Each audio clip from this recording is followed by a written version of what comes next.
Peacemakers of Christo. இயேசுவில் அன்பார்ந்த சகோதர சகோதரிகளே, நம்முடைய ஜெபத்திற்கு பதில் உண்டா? தேவன் நம்ம ஜெபத்தெல்லாம் கேட்பாரா? Will God hear our prayer? Will God answer our prayer? Will there be any benefit in praying? Many people ask these days.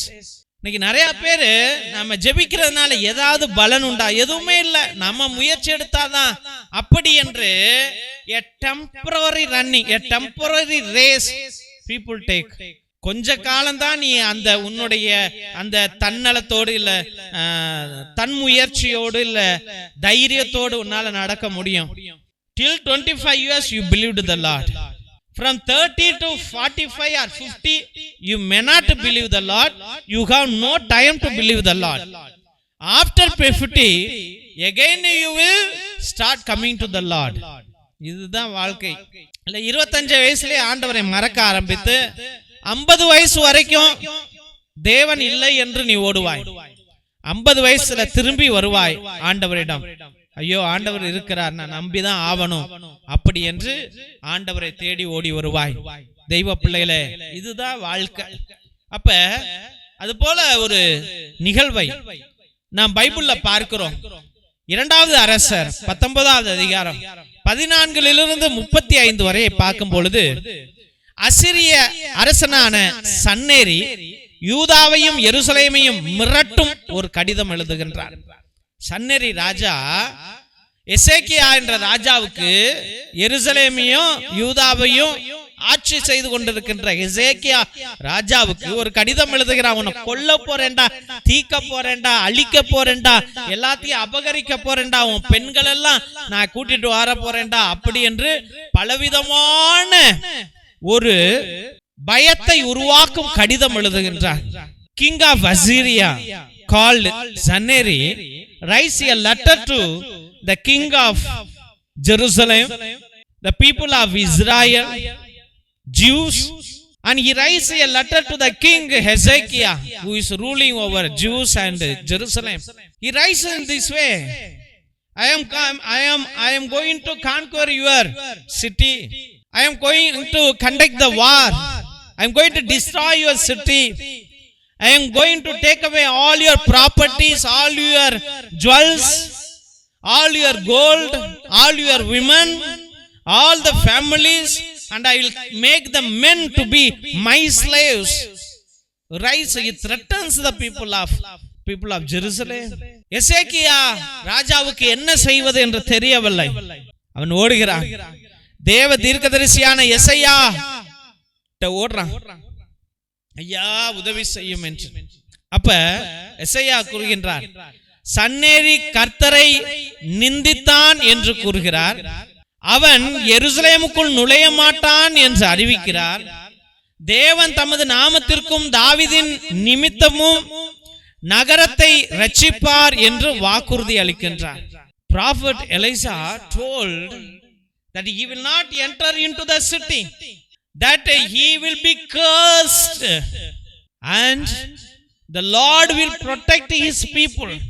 அவன் உள்ள நுழைய மாட்டான், அவன் சபிக்கப்படுவான், தேவன் அவருடைய பிள்ளைகளை காப்பாற்றுவார். அடுத்த நாள் காலையில பார்த்தா 1,85,000 பேர் அசிரிய போர் வீரர்கள் மரித்து போகிறார்கள். எப்படி செத்தாங்கன்னே தெரியல. 1,85,000 பேர் அந்த காலத்திலேயே. தெய்வ பிள்ளையில ஒரே அடிதான் ஆண்டவர் அழித்து போட்டார். அப்ப எவ்வளவு பெரிய துன்பங்கள். You think that your difficulty is more bigger size, and you think that nobody can solve, nobody, even the judge or even the prime minister or the chief minister cannot solve my problem. Even the great physician cannot solve the problem. Even the counselor cannot solve my problem. You think that the gap between your husband and wife cannot be solved, cannot be resolved, cannot be healed. தெய்வ பிள்ளைகளை, இன்று ஏகப்பட்ட பிள்ளைகள் என் பிரச்சனை பெருசு, ஐயோ அதை சொல்லவே முடியாது. அது சொன்னா ஒரு புக்கே எழுதலாம். I can write a book. I cannot explain. It is very big, very big, very big, because you face lot of failures in your life. Failure after failure, failure after failure. You thought that this person will help you.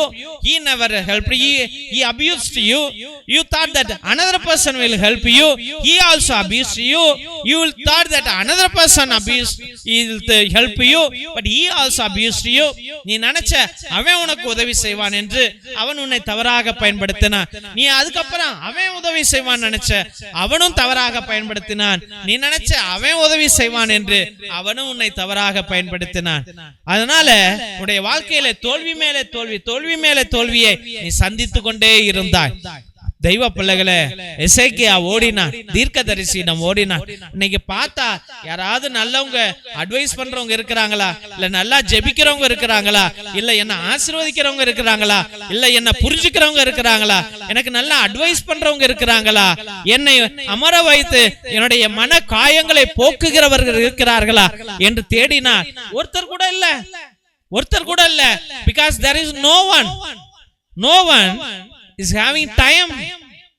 யாருக்கும் நேரம் இல்லாம போச்சு. அதனால யாருமே நம்ம கஷ்டங்களை கேட்கிறவர்கள் இல்லை. தெய்வ பிள்ளைகளே, தெய்வ பிள்ளை ரொம்ப வருத்தத்துக்குரியது. 2 மணி நேரம் உங்களுக்காக ஜெபித்து கொண்டிருக்கிறேன் என்றால், do you think that I don't have any job? Do you think I am an advocate? I am a practicing advocate. I realized that this is not my profession. This is not my way. There God did not call me. நான் ஒரு வக்கீல், நான் ஒரு practising வக்கீல். எனக்கு நேரம் இல்லை, எனக்கு வேலை இல்லைன்னு நினைச்சீங்களா? கிடையாது. ஆனால் ஆண்டவரோடு உட்கார்ந்து ஜெபிக்கையில எவ்வளவோ அமைதி, எவ்வளவோ சந்தோஷம்.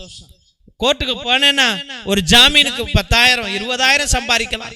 தெய்வ பிள்ளைகளே, அதெல்லாம் விட்டுட்டு நான் இன்னைக்கு பூசக்கருத்தை யாருமே அனுப்பல, 100 ரூபா கூட வரல, இருந்தாலும் ஆண்டவர்கிட்ட நான் ஒப்பு கொடுக்கிறேன் என்றால், because I find life in Jesus. I find life in Jesus. நான் இயேசுவின் இடத்தில் வாழ்வை பெறுகிறேன். இதுதான் பெருசு. உலகத்துல பிரச்சனைகள் தான், ஏகப்பட்ட பிரச்சனைகள். யாடா எனக்கு உதவுறாரு என்று பார்க்க வருகிறார்கள். நீ காலையில ஒரு சகோதரியானவள் வந்தாள், இல்லாத ஒரு நிலத்தை அவளுக்கு யாரோ ஆசையை மூட்டி விட்டு பணத்தை கறக்க பாக்குறாங்க. நான் சொன்னேன், அம்மா நானும் ஆசையை மூட்டி விட்டு நான் உன்கிட்ட இருந்து 1 கோடி ரூபா கூட வாங்கலாமா, ஆனா எனக்கு அது வேண்டாமா, இன்னொன்னு ஏமாத்தி இருக்கிறாங்கம்மா, நீ அப்படியெல்லாம் போகாதம்மா, நீ இன்னும் காசுதாமா இழப்ப என்று சொல்லும் பொழுது அந்த அம்மா ஏத்துக்க மறுக்குது. அந்த அம்மா கண்ணு காசுதான் முக்கியம். அந்த அம்மா கடவுளை ஏற்றுக்கொள்ள விரும்பவில்லை, நிம்மதியை ஏற்றுக்கொள்ள விரும்பவில்லை. யாரோ இல்லாத சொத்தை உன்னுடைய சொத்து என்று சொல்லும் பொழுது பேப்பர் இல்ல, டாக்குமெண்ட் இல்ல, பட்டா இல்ல, சிட்டா இல்ல, ஈசி இல்ல, எதுவுமே இல்ல, அப்புறம் எப்படி அது சொத்தாகும்? வாய்ப்பேச்சில் அன்னைக்கு சொன்னாங்கன்னா வாய்ப்பேச்சில சொன்னதெல்லாம் இன்னைக்கு நிலவரப்படி எடுக்க முடியுமா? தெய்வ பிள்ளைகளே, அதனால நமக்கு எங்கு வாழ்வு இருக்கிறது? எசேக்கியா உணர்ந்தான், எசையாட்ட இருக்குது, ஆண்டவர்கிட்ட ஓடுவோம் என்று ஓடி எசேக்கியா மூலம் ஆண்டவர் பேசி அவருக்கு வெற்றியை கொடுத்தார். அதே போல இந்த ஜெப வழிபாட்டில் அனுதினமும் கலந்து கொள்ளுங்கள். ஆண்டவர் உங்களை நிறைவாக ஆசீர்வதிப்பார். திருசிலுவை ஆசீர்வாதத்தை பெற்றுக்கொள்வோம். தந்தை ஆசீர்வாதத்தின் திருசிலுவை. திருசிலுவை உனக்கும் உன் குடும்பத்திற்கும் வெளிச்சமாய் இருக்கிறது. நரக சர்ப்பம் உனக்கு அதிபதியாக வேண்டாம். சாத்தானே அப்பாலே போ. அபத்தங்களை இப்பிள்ளைகளுக்கு போதிக்காதே. நீ கொடுப்பது தீது, நீயே அந்த நஞ்சை உட்கொள். நற்கருணை ஆசீர்வாதத்தை பெற்றுக்கொள்வோம். எல்லாம் அல்ல இறைவன், தந்தை, மகன், தூய ஆவியார் உங்களையும் உங்கள் குடும்பத்தையும் ஆசீர்வதித்து வல்லமையான கரத்தினால் வழி நடத்தி காத்தருள்வாராக. ஆமேன், ஆமேன், ஆமேன். இயேசுவில் அன்பார்ந்த சகோதர சகோதரிகளே, ஒவ்வொரு நாளும் மதியம் 2:30 மணியிலிருந்து 4:30 மணி வரைக்கும் உங்களுடைய ஒவ்வொரு கருத்துக்களுக்காகவும் நேர்த்தி திருப்பலி, மரித்த ஆத்துமாக்களுக்காக திருப்பலி, மாசில்லா குழந்தைகளுக்காக திருப்பலி, கிரகோரியன் திருப்பலி மற்றும் சிறப்பு திருப்பலி, நவநாள் திருப்பலியை அர்ப்பணித்துக் கொண்டிருக்கிறோம். உங்களுடைய நீண்ட நாள் கருத்துக்களுக்காக, உங்களுடைய ஆழ்ந்த கருத்துக்களுக்காக நேர்த்தி திருப்பலியை அர்ப்பணிக்கின்றோம். 3 திருப்பலி, 5 திருப்பலி, 7 திருப்பலி, 9 திருப்பலி, 12 திருப்பலி, 21 திருப்பலி, 30 திருப்பலி, 33 திருப்பலி என்று அர்ப்பணிக்கின்றோம். உங்களுடைய கருத்துக்களை தயவு செய்து கீழே இருக்கிற வாட்ஸ்அப் நம்பருக்கு அனுப்புங்கள். உங்களுடைய எந்த கருத்துக்களுக்காகவும் தெய்வ பிள்ளைகளை, ஒரே குருவானவர் 2 மணி நேரம் ஆண்டவரோடு அமர்ந்து கொண்டு ஆண்டவரை உணர்ந்து கொண்டு ஆண்டவரிடம் பரிந்து பேசுகிறார் என்றால் உங்களுக்கு எவ்வளவு அற்புதங்கள் நடக்கும். பேரை சொல்லி சொல்லி ஜெபிக்கிறார் என்றால் எவ்வளவு அற்புதங்கள் நடக்கும் என்பதை நீங்களே சிந்தித்து பாருங்கள். கீழே இருக்கிற வாட்ஸ்அப் நம்பருக்கு உங்களுடைய திருப்பலி கருத்துக்களை அனுப்புங்கள். அதே நம்பருக்கு ரூபாய் 100 ஒரு திருப்பலிக்கு. உங்களுக்கு எத்தனை திருப்பலி வேண்டும் என்றால் அத்தனை திருப்பலியை அர்ப்பணிக்கலாம் என்பதை அன்போடு தெரிவித்துக் கொள்கின்றோம்.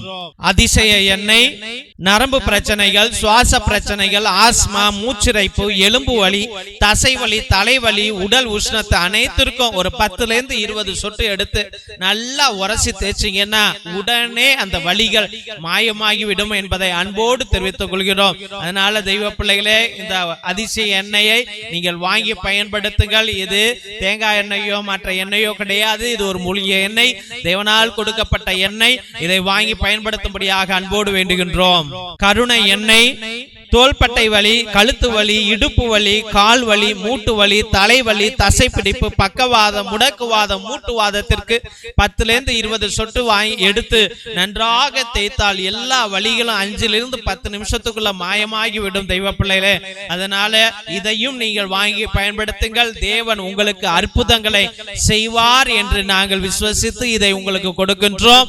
அற்புதங்கள் நிச்சயம் நடக்கும்.